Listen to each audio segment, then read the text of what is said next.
지난해 56조 원이 넘는 역대급 세수 결손이 났죠.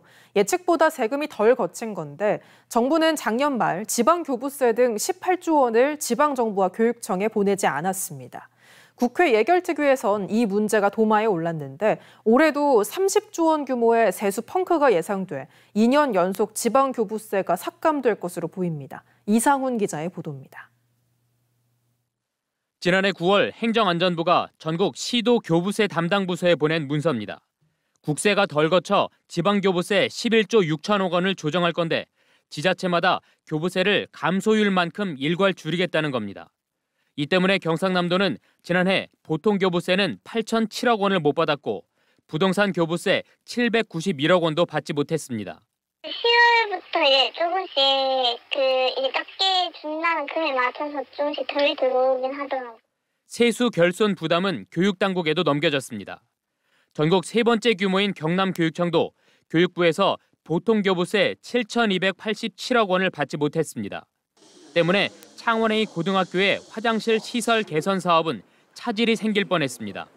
그러나 경남교육청이 그동안 쌓아놓은 통합재정안정화기금을 활용해 사업을 정상적으로 마무리할 수 있었습니다.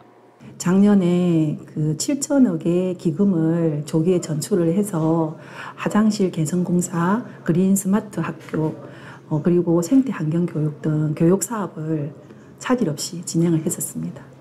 이처럼 지난해 삭감된 지방교부세와 지방교육재정교부금만 전국적으로 18조 6천억 원. 문제는 이번 지방교부세 삭감이 국회 승인은 물론 추경도 하지 않은 채 불용, 즉 쓰지 않은 예산으로 일방 처리됐다는 점입니다. 지방자치법과 지방교부세법을 위반한 거고요. 당연히 지방교부세를 삭감을 하려면 세수 결손에 따른 감액 추경이 있어야 되고 설사 감액 추경을 한다 하더라도 행정안전부는 이것을 2년에 걸쳐서 집행을 정산할 수 있도록 해놨거든요. 이런 가운데 올해도 법인세 급감 등 국세 수입 감소로 세수 결손 규모가 30조 원을 웃돌 것으로 전망됩니다. 따라서 국세와 연동되는 지방교부세와 교육교부금은 2년 연속 감액될 가능성이 큰데 국세의 40%가량이 지방분인 걸 감안하면 약 12조 원 정도가 감액될 것으로 예상됩니다. MBC 뉴스 이상훈입니다.